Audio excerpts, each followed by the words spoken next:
Everything you see, including the clothes the students are wearing and the food the students are eating, is made of chemicals. The students themselves are made of chemicals. Even things you cannot see, such as air, are made up of chemicals. Some chemicals, such as water and carbon dioxide, exist naturally. Others, such as polyethylene, are manufactured. Still others, such as aluminum, taken from natural materials. Chemistry is around you all the time. You are able to read and understand this sentence because chemical reactions are occurring in your brain.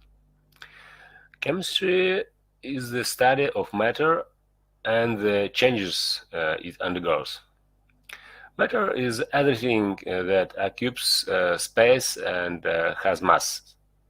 Matter includes things we can see and touch, such as water, earth, and trees, as well as things we cannot, such as air. Thus, everything in the universe has a chemical connection. Chemists distinguish among several subcategories of matter based on composition and properties. The classification of matter includes substances, mixtures, elements, and compounds, as well as atoms and molecules. Substance is a form of matter what has a defined or constant composition and distinct properties. Examples are, for example, the water, ammonia, table sugar, gold, oxygen, and so on.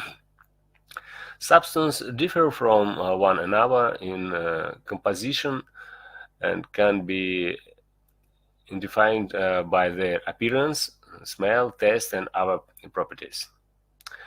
A mixture is a combination of two or more substances in which the substance retain their distinct identities. Some familiar examples are air, soft drinks, milk, and so on.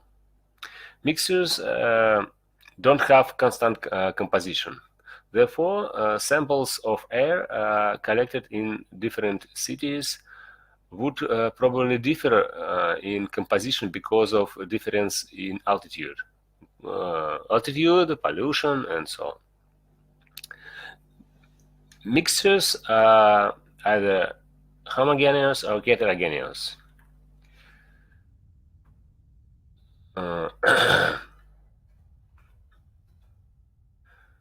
When a spoonful of sugar dissolved in water, we obtain a homogeneous mixture, in which the composition of the mixture is the same throughout.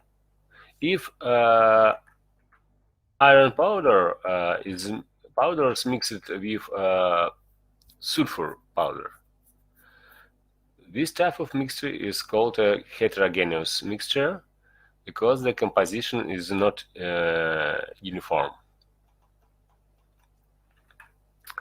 Any mixture, whatever homogeneous or heterogeneous, can be created and then separated by physical means into pure components without changing the identities of the components. Thus, sugar can be recovered from a water solution by heating the solution and evaporating it to dryness. Condensing the vapor will give us back the water component. The iron may be removed by magnet, or the sulfur can be dissolved, for example, in carbon disulfide, which doesn't dissolve iron. After separation, the components of the mixture will have the same composition, and properties as they did to start with. All substances can exist in three states: solid, liquid, and gas. In solid molecules are held close together in an ordinary fashion with little freedom of motion. Molecules in a liquid are close together but are not held so rigidly in position and can move past one another. In a gas, the molecules are separated by distance that are large compared with the size of the molecules. The three states of matter can be interconnected without changing the composition of the substance. Upon heating, for example, a solid compound, for example, ice, will melt to form a liquid, water. The temperature at which this transition occurs is called the melting point. Further, heating will convert the liquid into gas. This conversion takes place at the boiling point of the liquid. On the other hand, cooling a gas will cause it to condense into a liquid, and then the liquid is cooled further.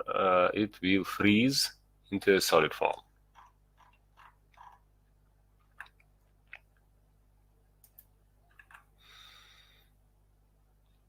Substances are identified by their properties as well as by their composition, color, melting point, and boiling point, and physical properties. Physical property can be measured and observed without changing the composition or identity of the substance. For example, we can measure the melting point of ice by heating a block of ice and recording the temperature at which the ice is converted to water. Water differs from ice only in appearance, not in composition, so this is a physical change. We can freeze the water to recover the original ice. Therefore, the melting point of the substance is a physical property. Similarly, when we say that helium gas is lighter than air, we are referring to a physical property.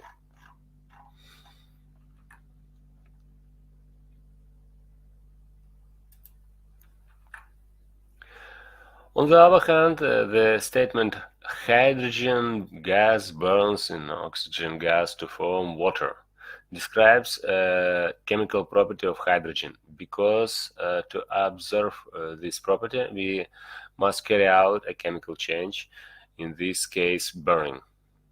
After the change, the original chemical substance, the hydrogen gas, will have vanished, and all that will be left is a different chemical substance, water. We cannot recover the hydrogen from the water by means of physical change, such as boiling or freezing. The physical and chemical properties of a compound are different from the properties of its constituent elements. Sodium chloride is a white solid that we originally use as a table salt. This compound is formed by the combination of element sodium, a soft, silvery white metal that reacts violently with water, and element chlorine, a pale green, corrosive, poisonous gas.